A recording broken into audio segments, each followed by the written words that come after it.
अस्सलामु अलैकुम रहमतुल्लाहि व बरकातुहू। 12वीं जमात की उर्दू की क्लास में आप तमाम का खैर मकदम है। अब तक के जिन असबाब से हम गुजर चुके हैं, अब हम एक नए सबक की जानिब बढ़ रहे हैं। आपसे सवाल है कि सफ़रनामा किसे कहते हैं। हम सभी जानते हैं कि सफ़र वसीले ज़फ़र कहलाया जाता है। सफ़र करना इंसान की फितरी खूबी है। हर इंसान दुनिया के ममालिक, खित्ते और इलाक़ों को देखना पसंद करता है और सफ़र का लुत्फ़ लेते हुए उद्बा शोरा इन्हीं मनाजिर को अपनी नसरी और शेरी सिंफ में समोने की कोशिश करते हैं। जिन मनाजिर से वो लुत्फ़अंदोज़ होते हैं, उन मनाजिर को अपने अदब में समोने की कोशिश करते हैं। कितने ही सफ़रनामे हमारे पास अदबी हैसियत के हामिल हैं। इब्ने बतूता है, और इब्तिदा में तो जब सफ़र होता था तो ना चीज़ें होती, ना वसाइल होती, ना कोई नक्शे होते, ना गूगल मैप होता, और ना ही किसी किस्म के ज़्यादा सहूलियात होती। अक्सर पानी के जहाज़ के सफ़र होते, पैदल सफ़र होते, घुड़सवारी इख्तियार की जाती और सफ़र किए जाते थे। उमूमन सफ़र के मकासिद तिजारत होती थी, और कई इलाक़े तो ऐसे भी हुए जो खोज की बिना पर, दरियाफ्त की बिना पर हुए। अमेरिका और भारत जैसे इलाक़े भी दरियाफ्तें इन्हीं असना में हुई जबकि सयाह सफ़र कर रहे होते हैं, तो कई जजीरों और कई मुल्कों की दरियाफ्त भी होती है।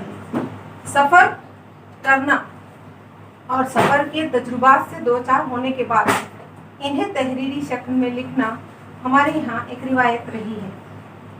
सफ़रनामों के ज़रिए एक फ़ायदा ये होता है कि एक मुल्क की तहज़ीब, मुआशरत, सियासत, रहन सहन और वहाँ की तारीख़ का मुताला करने में बड़ी मुताला करते हुए दिलचस्प मनाज़िर हमारी आंखों के सामने घूम जाते हैं। हमारे पास जितने भी सफ़रनामे हैं उनकी बड़ी अदबी हैसियत है।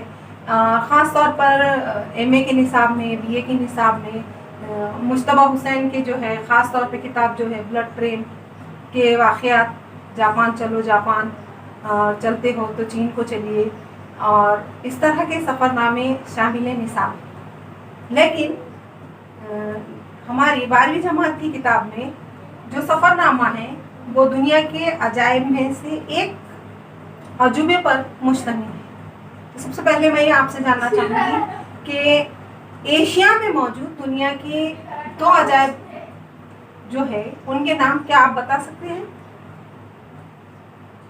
पहला अजूबा तो खुद हिंदुस्तान में है। आप सभी जानते हैं कि ताजमहल दुनिया के अजायब में शामिल है, 7 अजूबों में से एक अजूबा है। इसी तरह दुनिया के पहले नंबर पर आने वाला जो अजूबा है वो भी एशिया के ही हिस्से से है और हिंदुस्तान के पड़ोसी मुल्क में शामिल होता है। वो मुल्क है, हम सभी जानते हैं, पड़ोसी मुल्क चीन। चीन के इस इलाके का जो अजूबा है, क्या आप उसका नाम बता सकते हैं? जी हाँ, दीवारे चीन, दुनिया की सबसे लंबी दीवार जो आज दुनिया के अजायब में नंबर सरे फहरिस्त आती है। आज जो हम सफ़रनामा पढ़ने जा रहे हैं वो है दीवारे चीन के साए में।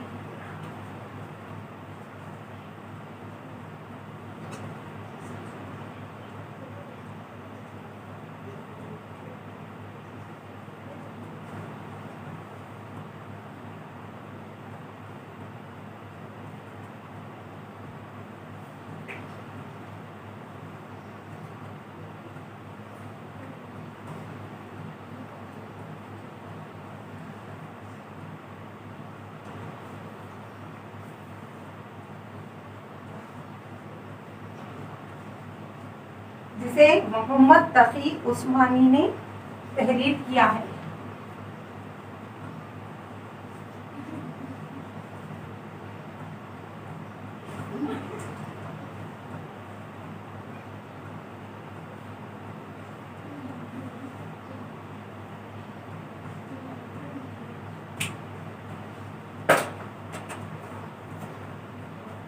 درسی کتاب کا صفحہ نمبر 46 سبق نمبر 7 یہ پیش درس کو اپنی کتاب میں دیکھیے۔ ادب میں سفر نامہ ایسا بیان ہے جس کے مطالعے سے ذہن کے دریچے کھلتے ہیں، یعنی سفر نامے کے مطالعے سے دنیا کی تاریخی، تہذیبی، جغرافیائی وغیرہ حالات سے آگاہی ہوتی ہے۔ مصنف جس جگہ کا مسافر ہے وہاں کے عام اور خاص لوگوں کی زندگی کے بارے میں معلومات ملتی ہے، جو طالب علم یا پڑھنے والے ان کے شعور و بصیرت میں وسعت اور گہرائی پیدا کرتی ہے۔ سفر نامہ ادب کی ایک مقبول صنف ہے۔ اس میں مصنف اپنے سفر کے احوال اور تجربات تخلیقی انداز میں بیان کرتا ہے۔ اگلے وقتوں میں سفر سے لوٹنے کے بعد مسافر اپنے مشاہدات اور تجربات لوگوں کو سنایا کرتے تھے۔ اب سفر نامے نے ادب میں ایک باضابطہ صنف کی حیثیت اختیار حاصل کر لی ہے۔ سفر نئے ملکوں اور شہروں کی تہذیب و تمدن اور جغرافیائی حالات سے واقفیت کا ایک اہم ذریعہ ہے۔ سفر کے ذریعے مسافر مختلف لوگوں، علاقوں اور تہذیبوں سے واقف ہوتے ہیں۔ معاشرت کا فرق مسافر کو جہاں تقابل اور تجزیے پر آمادہ کرتا ہے، وہیں اس کی فکر کے نتائج نئے خیالات کو جنم دیتے ہیں۔ ہمارے زمانے میں سفر کی آسانی اور ادب میں اظہار کی سہولتوں سے اس صنف کو مقبولیت حاصل ہوئی ہے۔ لفظ دیوار ہمارے ادب میں رکاوٹ، پوشیدگی، اصرار وغیرہ کی علامت کا کام کرتا ہے۔ دنیا کے بہت سے مقامات پر ایسی دیواریں موجود ہیں جن کا قصے کہانی، سفر نامے سے رپورتاج وغیرہ میں کئی معنوں میں استعمال کیا جاتا ہے، جیسے دیوار آہنی پردہ کو کمیونسٹ روس کے زمانے میں اس ملک کے متعلق کسی بھی علم و آگاہی کو چھپائے رکھنے کی علامت سمجھا جاتا رہا۔ دیوار چین دراصل چین کے بادشاہوں نے اپنے ملک کو دشمنوں سے بچانے کے لیے تعمیر کی تھی، مگر آگے چل کر یہ دیوار بھی دنیا کے اور لوگوں کے لیے ایک پراسرار دیوار بن گئی۔ محمد تقی عثمانی کا دیوار چین کے سائے میں سفر کرنا چین کی حالات، مقامات، عوام خاص اور ان کے افکار کی تصویریں سامنے لاتا ہے۔ یہ تھا پیش درس۔ اب ہم جاننے کی کوشش کرتے ہیں محمد تقی عثمانی سے متعلق۔ مولانا محمد تقی عثمانی کی پیدائش 27 اکتوبر 1942 اتر پردیش کے ضلع سہارنپور کے مشہور قصبے دیوبند میں ہوئی۔ انہوں نے ابتدائی تعلیم مرکزی جامع مسجد کے مدرسہ اشرفیہ سے حاصل کی اور اپنے والد کی نگرانی میں درس و نظامی کی تعلیم مکمل کی۔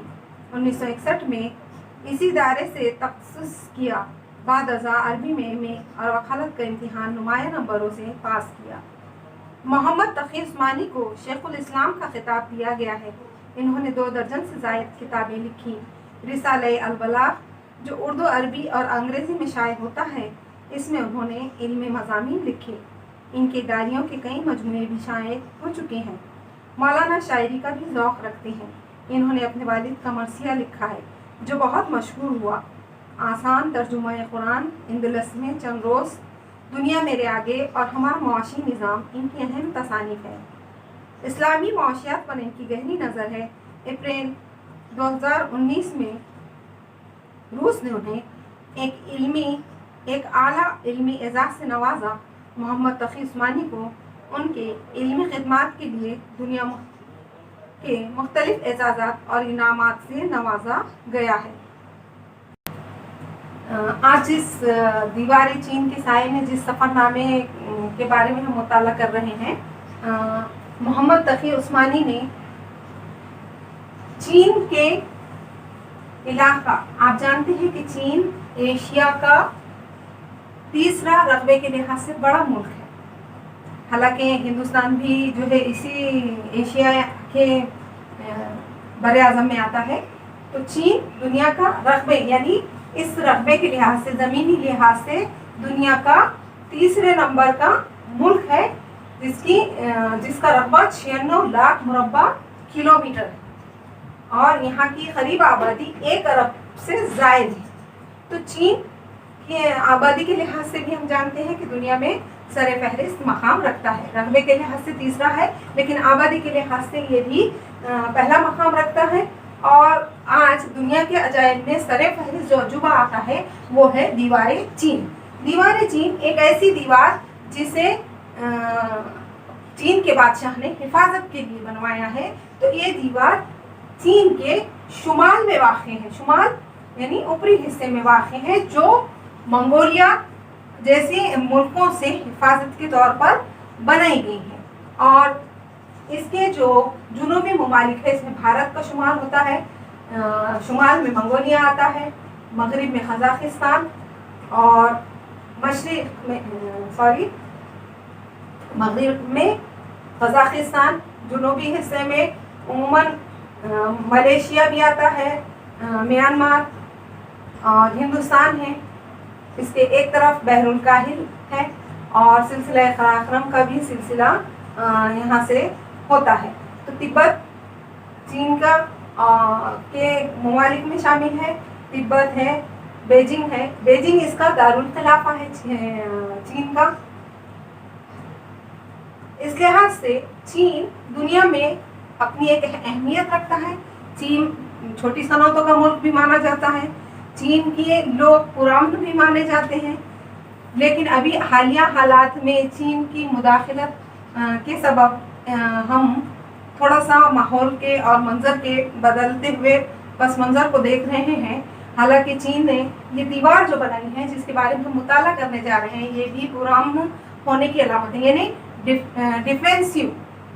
चीन जो है अपनी हिफाजत के लिए ये दीवार बनाया है। तो चीन लड़ने के मूड में नहीं है, बल्कि उसकी फितरी जो तकाजा है वो दीवार का जो बनाई गई थी कि लड़ने के लिए नहीं बल्कि तहफ़्फ़ुज़ के लिए बनाई गई है। तो वहाँ के लोग कुछ तरह से, एक तरह से अगर देखा जाए तो डिफेंसिव किस्म के लोग हैं। आज हम इस सबक का मुताला करने जा रहे हैं। सफ़ा नंबर 47, पहला पैराग्राफ। चीन रकबे के लिहाज से सोवियत यूनियन और कनाडा के बाद दुनिया का तीसरा बड़ा मुल्क है, जिसका मजमूई रकबा 96 लाख मुरब्बा किलोमीटर है और आबादी के लिहाज से तो दुनिया का सबसे बड़ा मुल्क है। इसकी आबादी 1 अरब से ज़ायद है। ये पूरा इलाका बड़े मतनों और रंगारंग जोग्राफियाई खसूसियात का हामिल है। इसमें सरबाफलक पहाड़ों के तवील सिलसिले भी हैं, लक व दक सहरा भी और नज़र अफरोज सब्ज़ाजार भी। चुनांचे बीजिंग तक सफ़र में थोड़े थोड़े वक्फों से ये इलाके नज़र आते रहे। खराखरम का सिलसिला को ख़त्म होते ही ऐसा है आप हो गया, रेगिस्तान शुरू हो गया, जिसमें हद नज़र तक ज़िंदगी के आसार दिखाई नहीं देते थे। इसके बाद फिर बरपोश पहाड़ों का एक तवील सिलसिला आ गया और नशे व फराज का ये सिलसिला बीजिंग पहुँचते तक जारी रहा। गालिबन इसी वजह से कहा जाता है कि चीन को अगर मगरिब से इस तरह देखा जा सके कि मशरिक़ के साहिली इलाकों तक पूरा खित्ता सामने हो तो एक जीना सा उतरता नज़र आएगा।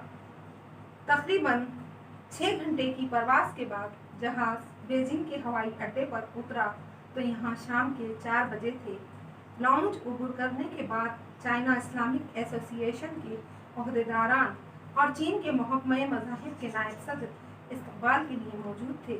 चीन में हमारी मेज़बानी चूँकि चाइना इस्लामिक एसोसिएशन कर रही थी, इसलिए VIP लाउंज में इन हजरात के साथ कुछ देर रस्मी गुफ्तगू रही और नमाज अस्र वहीं अदा करने के बाद हम हवाई अड्डे से रवाना हुए। हमारे क़याम का इंतज़ाम एक होटल में किया गया था, जो यहाँ अक़लियती कौमियतों के महल के नाम से मशहूर है और इसकी 10 मंजिला शानदार इमारत बीजिंग के मेन रोड चांग एन स्ट्रीट पर वाक़ है। यहाँ हर तरफ ऊंची ऊंची इमारतें नज़र आती थी, लेकिन इन पर रोशनियों की वो चमक दमक जिससे आजकल हर तरक्की याफ्ता बल्कि तरक्की पजीर शहर भी जगमगाता नज़र आता है, यहाँ इसका दूर दूर तक पता न था। सारे शहर में कहीं एक नियॉन साइन बोर्ड भी मौजूद नहीं था। आराइशी रोशनियाँ ढूंढने से भी नज़र नहीं आती। सड़कों और इमारतों पर सिर्फ खदरे ज़रूरत बल्ब रोशन थे, जो अपने मुल्क की जगमग करती हुई रोशनियों के मुकाबले में कालअदम सा महसूस हुए हैं और इस चकाचौंध के आदि निगमों को बड़ी अजनबी नज़र आई। लेकिन अक्ल का फैसला यही था कि जो मुल्क बरक़ी ताकत की कमी का शिकार हो उसे अपनी थोड़ी बहुत भी बरक़ी ताकत को नुमाइश व आरइश में सर्फ करने का कोई हक नहीं। चीन ने अगर अक्ल के इस फैसले को जज्बात पर मुकदम रखा है तो ये बात काबिल सताइश है और नजर सानी का मोहताज है। तो हमारा तर्ज अमल कि हम साल भर लोड शेडिंग और वक्तन फ़ौक्तन बिजली की खराबी को गंवारा कर लेते हैं, लेकिन नुमाइशी व आराइशी रोशनियों में रोज़ाना इजाफा करते चले जा रहे हैं। सुबह के नाश्ते के बाद हमारे दौरे का आगाज़ हमारी मेज़बान तंजीम की मरकज़ी दफ्तर के मायने से हुआ। ये तंजीम मुल्की सतह पर चीनी मुसलमानों की एक कसीरुल मकासिद तंजीम है जो सरकारी सरपरस्ती में काम करती है। ये 1953 में कायम की गई थी और इसके अखराजात चीनी हुकूमत की माली इमदाद के अलावा मुसलमानों के बाहमी चंदे और दुनिया इस्लाम के मुख्तलिफ इदारों के अतियात से पूरे होते हैं। इज्तिमाई सतह पर चीनी मुसलमानों की ये वाहिद मुल्की तंजीम है जो मुसलमानों की दीनी रहनुमाई करती है। चीन में मुसलमानों की बड़ी तादाद आबाद है।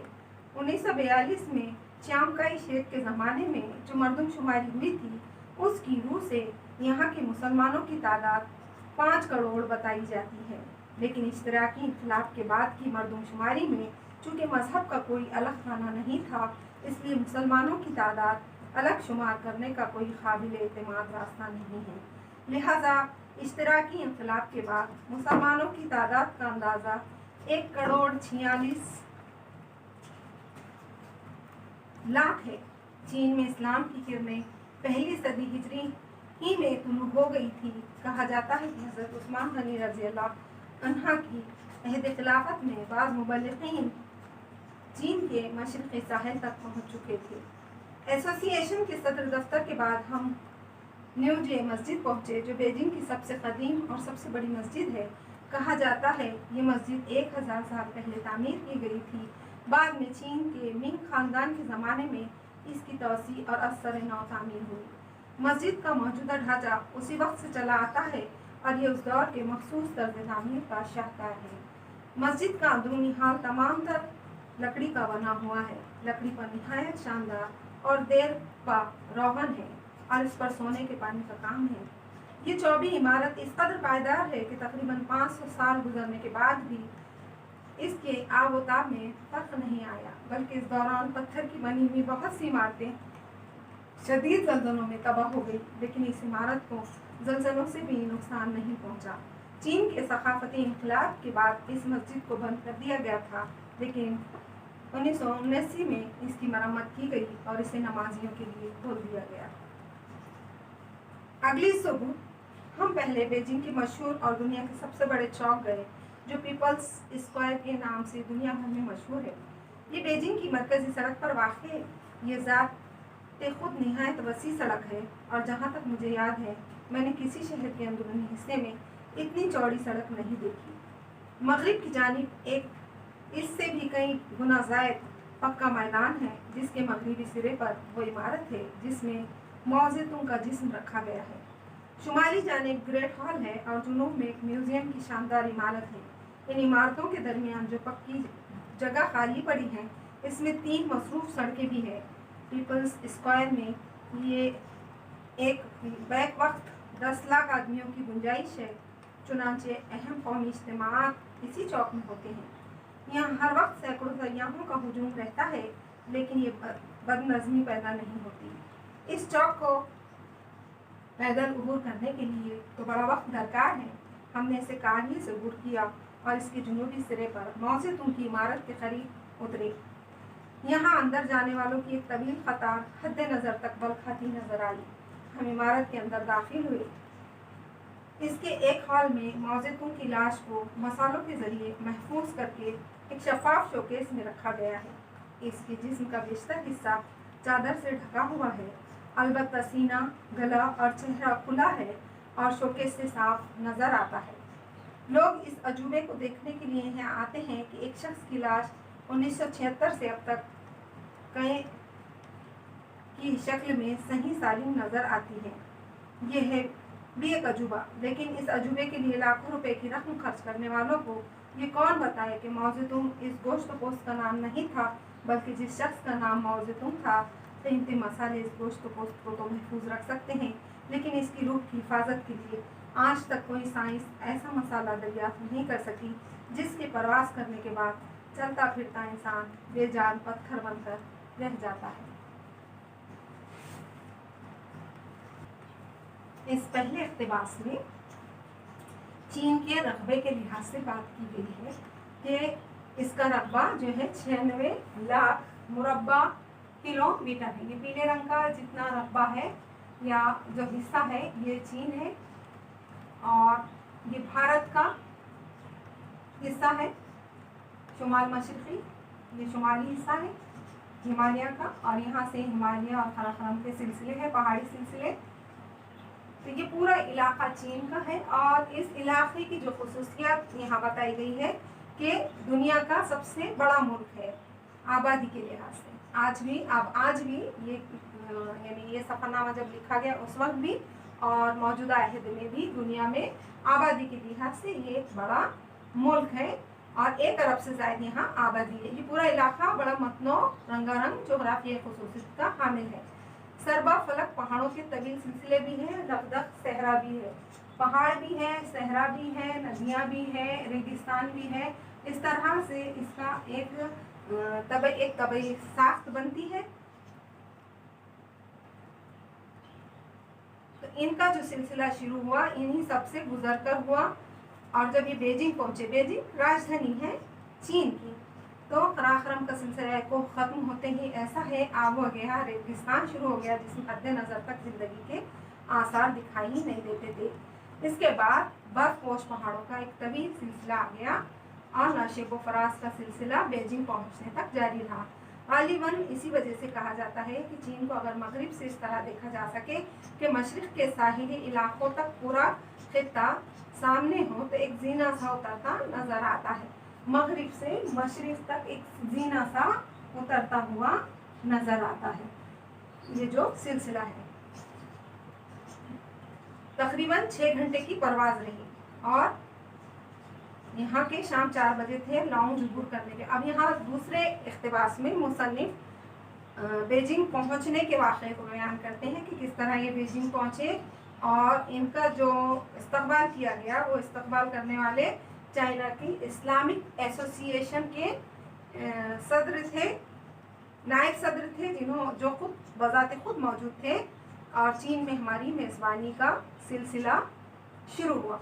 मेज़बानी हर मुल्क अपनी दूसरे मुल्क से आने वाले ऐसे सयाह जो किसी मौजू पर काम कर रहे हैं उनका इस्तक़बाल बज़ाते खुद वहाँ की इस्लामिक एसोसिएशन के नायब सदर ने किया।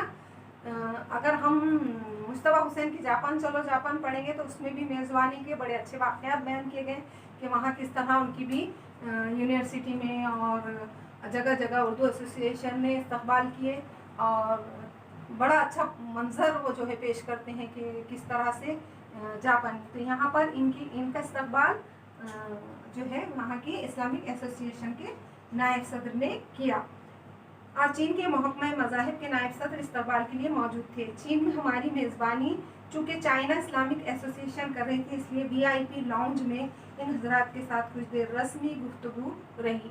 रस्मी फॉर्मल वे में, यानी हम जो है अपने रिश्तेदारों से मिलते हैं तो गैर रस्मी हालात में मिलते हैं, और रस्मी में ये होता है कि सिर्फ ऑफिशियल वे में जो गुफ्तगू होती है। नमाज असर अदा करने के बाद हम हवाई अड्डे से रवाना हुए। हमारे क़याम का इंतज़ाम एक होटल में किया गया, जहाँ अक़लियती कौमियतों के महल के नाम से एक जो है इमारत है, अक़लियती कौमियतों के महल के नाम से, उसमें इनको उतारा गया। जो ये इमारत कितनी है, 10 मंजिला शानदार इमारत है। बीजिंग के मेन रोड अचानक एन स्ट्रीट पर वाक़ है। यहाँ हर तरफ ऊंची ऊंची इमारतें नजर आती हैं, लेकिन इन पर रोशनी की चमक नहीं। अब तीसरे पैसेज में जो बात होती है कि चीन के बीजिंग में पहुंच चुके हैं, 10 मंजिला इमारत है, एन स्ट्रीट पर ये मौजूद है, लेकिन क्या कहते हैं कि यहाँ पर इमारतें तो हैं लेकिन वो चमक नहीं है, चमक दमक जैसे दुनिया के दूसरे मुल्कों में अगर आप देखेंगे तो बहुत सारे ऐसे ममालिक हैं जो लाइट और रोशनी और जगमग करती छोटे छोटे रोशनियों के बल्बों से अपने शहर को पुररौनक बनाती हैं, और इतना चमका देते हैं कि रात के वक्त एक बहुत अजीब सा मंजर होता है। अगर आप फ्रांस है या दीगर और ममालिक है जहाँ पर आप देखेंगे कि रोशनियों से इतनी रोशनाइयाँ की जाती है कि शहर चमक उठता है रात में। लेकिन ये कह रहे हैं कि चीन में ऐसा कहीं ज़्यादा रोशनी नज़र नहीं है। क्यों नहीं है? क्योंकि बिजली को बचाने का नज़्म एक तरह से इन्होंने किया। वरना उन्होंने यहाँ इसमें ये बात भी की है कि हिंदुस्तान जैसा मुल्क कहीं कहीं घंटे लोड शेडिंग बर्दाश्त करता है, लेकिन बिजली का जब इस्तेमाल करते हैं तो उस वक्त तवज्जो नहीं देते। इस बात को हमको भी गौर करना चाहिए कि बिजली की कमी के वाक़यात हमारे मुल्क में भी होते हैं, तो हमें भी बिजली बचाने के ऐसे तरीक़े इख्तियार करना चाहिए। तो चीन में ऐसे तरीक़े इनको जा बजा नज़र आए जहाँ रोशनियाँ वो चमक दमक उनको नज़र नहीं है। हालांकि एक तरक्की पज़ीर शहर है भी जगमगाता नज़र आता है। यहाँ इसका दूर दूर तक पता नहीं। सारे शहर में कहीं एक न्यू साइन बोर्ड भी मौजूद नहीं था। आराइशी रोशनियाँ ढूंढने से भी नज़र नहीं आती। सड़कों और इमारतों पर सिर्फ बक़द्र ज़रूरत बल्ब रोशन थे, जो अपने मुल्क की जगमग करती हुई रोशनियों के मुकाबले में कालादम से महसूस हुए। ये कहते हैं मुसन्निफ कि हमारे मुल्क में जो रोशनी हमको नज़र आती है, साइन बोर्ड नज़र आते हैं, यहाँ ऐसा कुछ भी नज़र नहीं आ रहा था कि साइन बोर्ड को बताने के लिए भी हमारे पास जो है रोशनाइयों का भरपूर इस्तेमाल किया जाता, लेकिन यहाँ हल्की रोशनी नज़र आ रही थी, कम रोशनी थी, यानी वो चकाचौंध नहीं थी जो हमारे मुल्क में भी नज़र आती है। इस चकाचौंध की आधी निगाहों को बड़े अजनबी नज़र आए, लेकिन अक्ल का फैसला यही था कि जो मुल्क बरक़ी ताकत की कमी का शिकार हो उसे अपनी थोड़ी बहुत भी बरक़ी ताकत को नुमाइश व आराइश में सर्फ करने का कोई हक़ नहीं है। यानी बरक़ी नुमाइश, आजकल आप देखिए कि शादी ब्याह के जो मामलात होते हैं, खैर आम लोगों की तो आम बात है, लेकिन बड़े बड़े लोगों की यहाँ जो तकरीबात होती हैं इसमें रोशनाई का इतना ज़्यादा इंतज़ाम किया जाता है कि खूब जगमग करते जो है लाइट्स लगाए जाते हैं और बिजली का भरपूर इस्तेमाल करते हुए बहुत बिजली इस्तेमाल की जाती है। तो ये कहते हैं कि हम उसी चीज़ से आदी थे, लेकिन यहाँ हमको कम लगा। लेकिन ये चूँकि ये लोग भी बिजली क़ुव्वत के मामले में इनके पास कमी है, इसलिए ये ऐसा इनका करना बहुत ज़रूरी है। आराइश में सिर्फ सर्फ करने का कोई हक़ नहीं। चीन ने अगर अक्ल के इस फैसले को जज्बात पर मुक़द्दम रखा तो ये बात काबिल सताइश है। बहुत अच्छा जुमला है। अगर चीन ने अगर अक्ल के इस फैसले को जज्बात पर मुक़द्दम रखा तो ये बात काबिल सताइश है। जज्बात, हमारे पास जज्बात की ज़्यादा कद्र होती है बमुक़ाबले अक्ल के। अक्ल जो फैसला करती है उसको कौन ना मानते हैं, हम जज्बात को मानते हैं। शादी ब्याह का मौका है, खूब रोशनियों का इंतज़ाम, खूब जो है बिजली का जो है बेजा इसराफ, खूब पैसे का इसराफ। तो यहाँ सिर्फ अपनी दिली तस्कीन के लिए या जज्बात की तस्कीन के लिए रुपयों पैसों से लेकर बिजली पानी हर चीज़ का हम इसराफ करते हैं। जबकि कुछ ममालिक ऐसे हैं जो इन पर एतदाल रखते हैं, और वो है उनमें से एक कौन है? चीन है। चीन जो है अपने जज्बात को काबू में रखते हुए अक्ल का इस्तेमाल करता है, चूँकि उनके पास इस ताकत को बचाने का यही एक अच्छा ज़रिया है। उसे अपनी थोड़ी बहुत भी बरक़ी ताकत को नुमाइश व आराइश में सर्फ करने का कोई हक़ नहीं। चीन ने अगर अक्ल के इस फैसले को जज्बात पर मुक़द्दम रखा तो ये बात काबिल सताइश है और नज़र सानी का मोहताज है। तो हमारा तर्ज़ अमल है कि हम साल भर लोड शेडिंग और वक्तन फ़ौक़तन बिजली की खराबी को बराबर करते हैं, लेकिन नुमाइशी व आराइशी रोशनियों में रोज़ाना इजाफा करते चले जाने हैं। अब यहाँ तक कि वहाँ का शहर का मंजर पेश हो चुका है। अब इसके बाद के इक़्तिबास में मुसन्निफ़ कहते हैं कि सुबह के नाश्ते के बाद हमारे दौरे का आगाज़ हमारी मेज़बान तंजीम के मरकज़ी दफ्तर के मायने से हुआ। ये तंजीम मुल्की सतह पर चीनी मुसलमानों की एक कसीरुल मकासिद तंजीम है जो सरकारी सरपरस्ती में काम करती है। ये 1953 में कायम की गई थी और इसके अखराजात चीनी हुकूमत की माली इमदाद के अलावा मुसलमानों के बाहमी चंदे और दुनिया इस्लाम के मुख्तलिफ इदारों के एहतियात से पूरे होते हैं। ये तंजीम जो है ये मुसलमानों के लिए बनाई गई है। ये तंजीम हुकूमत की इमदाद से चलती है, वहाँ के मुसलमानों की इमदाद से चलती है और बाहमी चंदे और दुनिया इस्लाम के इदारों के एहतियात से इसकी माली माविनत होती है जो मुसलमानों के लिए काम करती है। इज्तिमाई सतह पर चीनी मुसलमानों की ये वाहिद मुल्कगीर तंजीम है जो मुसलमानों की दीनी रहनुमाई करती है।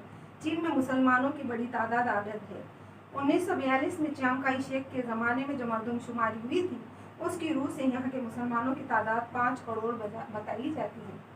اب یہ تنظیم مسلمانوں کے لیے بھی کام کرتی ہے اور ابلاغ کے لیے بھی کام کرتی ہے. تو یہ تنظیم کے روح سے یعنی چنگ کائی شیک کے دور میں 1942 میں جب مردم شماری ہوئی تو ان کی تعداد مسلمانوں کی 5 کروڑ بتائی جاتی ہے. لیکن اشتراکی انقلاب کے بعد کی مردم شماریوں میں چونکہ مذہب کا کوئی الگ خانہ نہیں تھا اس لیے مسلمانوں کی تعداد الگ شمار کرنے کا کوئی قابل اعتماد راستہ نہیں. لہٰذا اشتراکی انقلاب کے بعد مسلمانوں کی تعداد کا اندازہ 1 کروڑ 46 لاکھ ہے.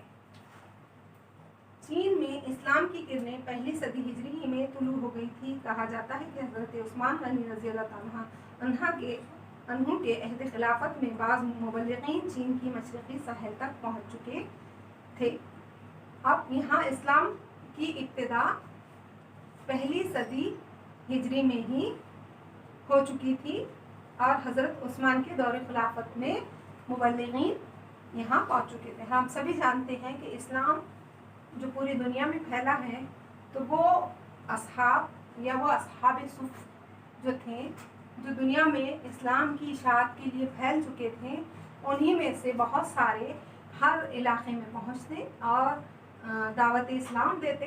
اور دعوت اسلام کے بھی طریقے ہوتے تھے. آج بھی طریقے ہیں, مختلف طریقے ہوتے تھے. محبت سے دی جاتی, اچھائیاں بتائی جاتی, کئی بار سمجھایا جاتا اور اس میں بھی بہت سارے طریقے ہیں. اور کسی علاقے یا ملک پر فتوحات کے ذریعے اپنے پرچم لہرا کر بھی آسانی سے راستے کھولے جاتے تھے اور دین کو پھیلانے کی کوشش ہوتی تھی. اسی طرح یہ جو ہے ایک محنت طلب کام ہوتا تھا اور یہ محنت طلب کام دنیا بھر میں ہوا. اسی لیے آج دنیا بھر میں اسلام کے آپ کو پیروکار نظر آتے ہیں. تو یہ عہد عثمانی میں یعنی حضرت عثمان غنی رضی اللہ تعالیٰ کے عہد میں ہی یہاں چین میں مبلغین پہنچ چکے تھے, مشرقی ساحل تک پہنچ چکے تھے. ایسوسی ایشن کے صدر دفتر کے بعد ہم نیوجے مسجد پہنچے جو بیجنگ کی سب سے قدیم اور سب سے بڑی مسجد ہے. اب یہاں کی ایک مسجد جو ہے نیوجے مسجد بیجنگ کی میں ہے اور قدیم ہے اور سب سے بڑی مسجد ہے. یہ 1000 سال پہلے تعمیر کی گئی ہے. بعد میں چین کے منگ خاندان کے زمانے میں اس کی توسیع اور اثر نو یعنی بادشاہوں کا جو پیریڈ ہے منگ خاندان, تو منگ خاندان نے اثر نو اس کی تعمیر بھی کی. توسیع یعنی پھیلایا بھی گیا, اس کو بڑا کیا گیا اور مسجد کا موجودہ ڈھانچہ اسی وقت سے چلا تھا. یہ اس دور کی مخصوص طرز تعمیر کا شاہکار یعنی بہترین نمونہ, عجوبہ, اچھا. مسجد کا اندرونی حال تمام تر لکڑی کا بنا ہوا ہے. لکڑی پر نہایت شاندار اور دیرپا روغن ہے اور اس پر سونے کے پانی کا کام ہے. یہ چوبی عمارت اس قدر پائیدار ہے کہ تقریباً 500 سال گزرنے کے بعد بھی اس کی آب و تاب میں فرق نہیں آیا. چوبی لکڑی کی, چوب لکڑی کو کہتے ہیں, تو چوبی لکڑی کی بنی ہوئی یہ عمارت ہے اور کتنے سال گزر گئے, 500 سال گزرنے کے بعد بھی اس کی آب و تاب, آب یعنی جو چمک ہے اور تاب روشنی, چمک دمک آج بھی اسی طرح قائم ہے. پتھر کی بنی ہوئی بہت سی عمارتیں شدید زلزلوں میں تباہ ہو گئی لیکن اس عمارت کو زلزلوں سے بھی نقصان نہیں پہنچا. چین کی ثقافتی انقلاب کے بعد اس مسجد کو بند کر دیا گیا لیکن 1979 میں اس کی مرمت کی گئی اور اسے نمازیوں کے لیے کھول دیا گیا. اور کچھ عرصے کے لیے اسے بند کیا گیا تھا لیکن 1979 میں اسے پھر دوبارہ مرمت کر کے کھول دیا گیا. اگلی صبح ہم پہلے بیجنگ کے مشہور اور دنیا کے سب سے بڑے چوک گئے جو پیپلز اسکوائر کے نام سے دنیا بھر میں مشہور ہے. یہ بیجنگ کے مرکزی سڑک پر واقع ہے. یہ ذات خود نہایت وسیع سڑک ہے, وسیع پھیلی ہوئی. بیجنگ کے چوک, بیجنگ کی شاہراہ پر جو پیپلز نامی علاقہ ہے جو پیپلز اسکوائر کے نام سے مشہور ہے, یہ اس وہاں پہنچے. اتنی چوڑی سڑک انہوں نے کبھی نہیں دیکھی. مغرب کی جانب ایک سے بھی کئی گنا زائد پکا میدان ہے جس کے مغربی سرے پر وہ عمارات ہے, 2 عمارات ہیں جس میں موزے تم کے کا جسم رکھا گیا. شمالی جانب گریٹ ہال ہے اور جنوب میں ایک میوزیم کی شاندار عمارت ہے. ان عمارتوں کے درمیان جو پکی جگہ خالی پڑی ہے اس میں 3 مصروف سڑکیں بھی ہیں. پیپلز اسکوائر میں بیک وقت 10 لاکھ آدمیوں کی گنجائش ہے. چنانچہ اہم قومی اجتماعات اسی چوک میں ہوتے ہیں. यहाँ हर वक्त सैकड़ों सयाहों का हुजूम रहता है, लेकिन बदनज़मी पैदा नहीं होती। इस चौक को पैदल अबूर करने के लिए तो बड़ा वक्त दरकार है। हमने इसे कार ही से अबूर किया और इसकी जनूबी सिरे पर मौज़े तुम की इमारत के करीब उतरे। अब ये जो चौक है, ये सड़क है, ये चौड़ी सड़क है, जो इनका कहना है कि इन्होंने अभी तक ऐसी सड़क नहीं देखी। और इसका पूरा पस मंज़र कि एक तरफ म्यूज़ियम है, एक तरफ जो है जुनूब में एक म्यूज़ियम की शानदार इमारत है, फिर एक ग्रेट हॉल है और दरमियान में जो है पक्की खाली जगह है और 3 मसरूफ़ सड़कें हैं। और इस तरह से ये और आगे जाने लगे। यहाँ हर वक्त सैकड़ों सयाहों का हुजूम रहता है, लेकिन बदनज़मी पैदा नहीं होती। इस चौक को पैदल अबूर करने के लिए तो बड़ा वक्त दरकार है। हमने इसे कार ही से अबूर किया और इसके जुनूबी सिरे पर मौज़े तुम की इमारत के करीब उतरे। तवील क़तार हद नज़र तक वल खाती नज़र आई। अब यहाँ पर क्या है, मौज़े तुम की एक इमारत है। मौज़े तुम क़ायद है और इस क़ायद के वफ़ात के बाद इसके जिस्म पर मसाले लगाकर इसे मरने के बाद भी जो कहूँ इसके जिस्म गोश्त व पोस्त के साथ इसको उसमें रखा गया है। लोग उसे देखने आते हैं, तो एक लंबी कतार इनको नज़र आई। हम इमारत के अंदर दाखिल हुए। इसके खाल में मौज़े तुम की लाश को मसालों के ज़रिए महफूज करके एक शफाफ शोकेस में रखा गया। इसके जिस्म का बेशतर हिस्सा चादर से ढका हुआ है, अलबत्ता सीना, गला, चेहरा खुला है और शोकेस से साफ नज़र आता है। लोग इस मजूबे को देखने के लिए यहाँ आते हैं। एक शख्स की लाश 1976 से अब तक सही सालिम नज़र आती है। 1976 में इनका इंतकाल हुआ और तब से ये लाश रखी गई है, चादर उड़ाकर, गला चेहरा खुला है और लोग इसको देखते हैं, जो कहूँ ये नज़र आते हैं। ये है भी एक अजूबा, लेकिन इस अजूबे के लिए लाखों रुपए की रकम खर्च करने वालों को ये कौन बताए कि मौज़े तुम इस गोश्त पोस्त का नाम नहीं था, बल्कि जिसका नाम मौज़े तुम था। कीमती मसाले इसके गोश्त पोस्त को तो महफूज रख सकते हैं, लेकिन इसकी रूह की हिफाजत के लिए आज तक कोई साइंस ऐसा मसाला दरियाफ्त नहीं कर सकी जिसकी परवाज़ करने के बाद चलता फिरता इंसान बेजान पत्थर। देखिए, इस आखिरी इक़्तिबास में जो चीज़ कहने की मुसन्निफ़, आखिरी तो नहीं, सबक के निस्फ़ हिस्से के आखिरी इक़्तिबास में जो इस वीडियो में हो रहा है, इसमें मुसन्निफ़ कहता है कि मौज़े तुम की लाश को तो मसाले लगा के इसकी गोश्त पोस्त को महफूज करने की कोशिश की गई, लेकिन आज तक ऐसा कोई मसाला ईजाद नहीं हुआ, दरियाफ्त नहीं हुआ कि जो उसकी रूह को भी क़ैद कर सके। और हम यहाँ पर आकर खुदा की कुदरत के वो हो जाते हैं कि किस तरह अल्लाह ताला इंसानों के लिए इंसानों को ही इबरत बनाता है। चाहे उनका मुजस्समा, ये तो मौज़े तुम का मुजस्समा है, आज भी हमारे लिए फ़िरौन का मुजस्समा, फ़िरौन की लाश बाइस इबरत है कि दुनिया के मुख्तलिफ मुल्कों से लोग आते हैं और फ़िरौन की लाश को देखते हैं। अल्लाह ताला के ये अजीब है और अपनी कुदरत को दिखाने के लिए ये मौजज़ात हमारे लिए बहुत है कि वाक़ई में अल्लाह ताला ने जो कहा वो किया और जो कुछ कुरान में लिखा है वो मौजूद है और दिखाया गया कि फ़िरौन की लाश दुनिया के लिए इबरत बनी हुई है। खैर, यहाँ हम मौज़े तुम की लाश से मुताल्लिक़ बात कर रहे हैं कि मौज़े तुम जो है की लाश को भी मुजस्समा को की तरह पड़ा है और उसके गोश्त पोस्त को क़ायम रखने की कोशिश की गई, लेकिन मुसन्निफ़ यहाँ कहते हैं कि रूह को क़ायम रखना या रूह को पकड़ के रखना ये सिर्फ जो है अल्लाह का काम है और फरिश्ते ये काम करते हैं, लाने ले जाने का इंसानों के बस में ये चीज़ नहीं है। आइए, यहाँ हमारा सबक का इख्तिताम होता है। अल्लाह हाफ़िज़।